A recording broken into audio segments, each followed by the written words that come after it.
Students, now I am taking final week of financial accounting. Under that, second chapter, that is amalgamation and absorption. In the last class, we studied the terms, meaning and terms of the amalgamation, absorption and external reconstruction. So, amalgamation means merger of two or more existing company which are performing a similar business, and one company, that company is liquidated and new company is opened. So merger of two or more existing company which have similar business and which go through liquidation and form a new company is called amalgamation. So existing ಕಂಪನಿಗಳು close ಆಗಿ ಆ business ಎರಡು business ಅನ್ನು ಹೊಸ company formation ಆಗಿ ತೆಗೆದುಕೊಳ್ಳೋದನ್ನು ನಾವೇನು ಹೇಳ್ತೇವೆ ಎಮಾಲ್ಗಮೇಷನ್ ಅಂತ ಹೇಳ್ತೇವೆ. ಈಗ important is in this amalgamation it is of two types. There is a two types of amalgamation. One is amalgamation in the nature of merger. It is important for the practical aspect. So one is amalgamation in the nature of merger, another one is amalgamation in the nature of purchase.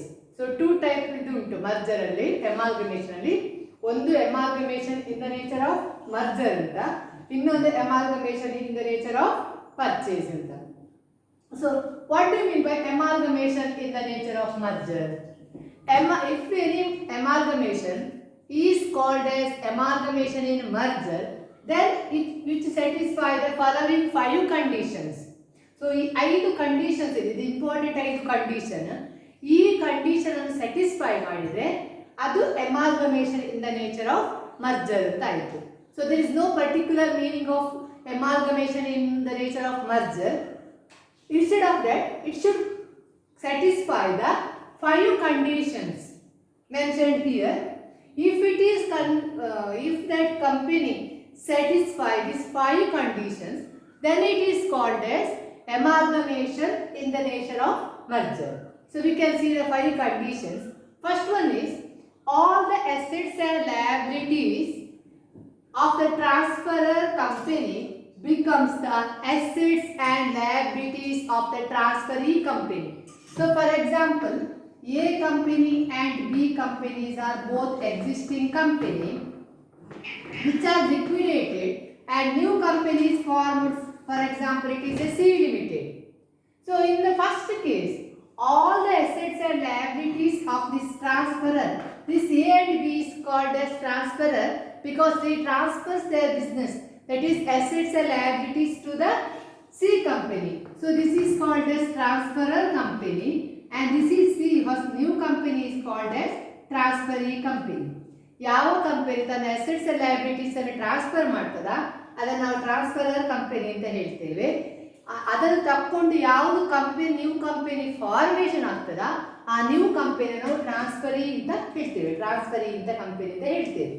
So merger ಅಂತ ಆಗ್ಬೇಕಂತಂದ್ರೆ first condition ಎಲ್ಲ assets and liabilities of the transferor ಕಂಪನಿಯನ್ನು ಯಾವ್ದು ತಗೊಳ್ಬೇಕು?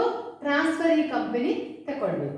So all the assets and liabilities of the transferor company should be taken over by the transferee company. Then it is called as purchase in the nature of merger. Then that amalgamation is called as amalgamation in the nature of merger. Then second case is the shareholders not less than 90% of the face value of equity share of the transferor company becomes the shareholders of the transferee company. If anybody having more than 90% face value of the equity shares of the transferor company, then he should be the shareholders of the transferee company. If he is the shareholders of the transferee company, then that amalgamation is called as amalgamation in the nature of merger. 90% ಗಿಂತ ಜಾಸ್ತಿ share holdings ಇದ್ದಂತಹ share holders transferor company ಇದ್ದು ಅವರೇ share holders ಆಗಿ transferee ಕಂಪನಿಯಲ್ಲಿ ಆದರೆ ಅದನ್ನು ನಾವು amalgamation in merger ಅಂತ ಹೇಳ್ತೇವೆ. Next third condition is The purchase consideration payable to the equity shareholders who wish to become the shareholders of transferee company should be discharged through equity shares. For example, if AB company, their shareholders are there in AB company, they wish that when the new company is formed, they becomes a shareholder. They wish to become a shareholders of that new company also. So ಏನಾಗ್ತದೆ ಕೆಲವು ಸಲ existing ಕಂಪನಿಯಿಂದ share holders ಏನಾಗ್ತದೆ new company ಆದರೆ ಆ new ಕಂಪನಿಯಲ್ಲಿ ಸಹ ನಾವು ಶೇರ್ ಹೋಲ್ಡರ್ಸ್ ಆಗಬೇಕು ಅಂತ ಅವರಿಗೆ ಆಸೆ ಇದ್ರೆ then any purchase consideration, we already studied about the purchase consideration which is received by the transferor company by the transferee company. So transferor company ಗೆ ಸೇಲ್ ಮಾಡುವಾಗ ಅದರ ಅಸೆಟ್ಸ್ ಅಂಡ್ ಲಯಬಿಲಿಟೀಸ್ ಅವರಿಗೆ purchase consideration ಅಂತ ಸಿಗ್ತದೆ. ಆ purchase consideration ಏನು ಸಿಗ್ತದ ಅದು ಈಕ್ವಿಟಿ ಶೇರ್ ಹೋಲ್ಡರ್ಸ್ಗೆ ಈಕ್ವಿಟಿ ಶೇರ್ಸ್ ಅಲ್ಲೇ ಕೊಡುವಂಥದ್ದು. So if the purchase consideration is discharged to the transferor company shareholders in way of equity shares itself, then that amalgamation is called as amalgamation in merger. ಅಂತಹ amalgamation ಆದರೆ ಅದನ್ನು ನಾವು amalgamation in merger ಹೇಳ್ತೇವೆ. ಅಂದರೆ total ಇಷ್ಟೇ, transfer company equity share ಹೋಲ್ಡರ್ಸಿಗೆ ಅವರ purchase consideration ಅನ್ನು ಯಾವುದರಲ್ಲಿ ಕೊಡಬೇಕು, ಟ್ರಾನ್ಸ್ಫರಿ ಕಂಪನಿಯ ಹೊಸ ಕಂಪನಿಯ ಈಕ್ವಿಟಿ ಶೇರ್ಸ್ ಅನ್ನೇ ಕೊಡಬೇಕು ಅಂತ third condition. Next fourth one is the business of the transferor company is intended to be carried on after the amalgamation by the transferee company. The main purpose of the amalgamation is, the intention is, the transferor company should be continued, carried on after its amalgamation by the transferee company. ಅಲ್ಲಿ transferor ಕಂಪನಿಗೆ ಮತ್ತೆ rights ಇಲ್ಲ, ಏನು transferor company transferee ಕಂಪನಿಗೆ transfer ಮಾಡಿದ ಆಮೇಲೆ ಅದರ full responsibility ಯಾವ ಕಂಪನಿಗೆ, transferee company. Then the owner of the company will be transferee company. there is no right to the transferor company. So it should be carried on amalgamation by the transferee company only. So ಎಲ್ಲ right ಅನ್ನು ಯಾರಿಗೆ ಕೊಡಬೇಕು, transferee company.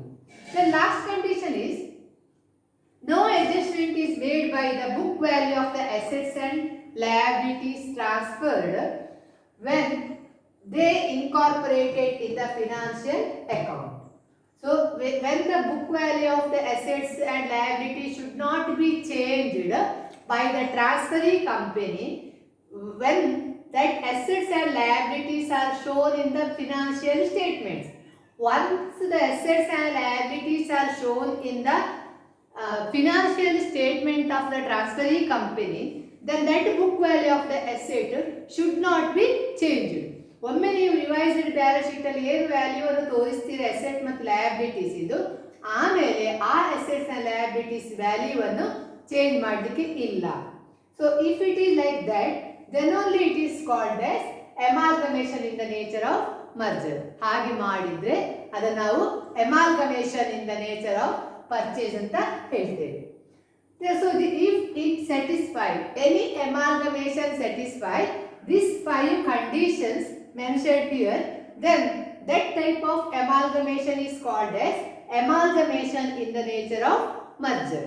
ಈ 5 condition satisfy ಆಗಬೇಕು, ಆಗ ಮಾತ್ರ ಈ merger ಅನ್ನು ನಾವು ಅಮಾಲ್ಗಮೇಷನ್ ಅಂತ, amalgamation in the nature of merger ಅಂತ ಹೇಳ್ತೇವೆ. ಈ ಟೈಪ್ ಅಲ್ಲಿ ಅಮಾಲ್ಗಮೇಷನ್ ಆಗಬೇಕು. Then we can see the next amalgamation. Next type of amalgamation is amalgamation in the nature of purchase.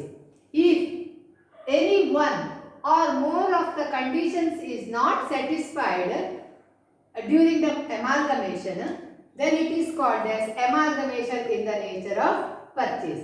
If any above 5 conditions, if any one or more of the above 5 conditions are not satisfied, then that merger amalgamation is called as amalgamation in the nature of purchase.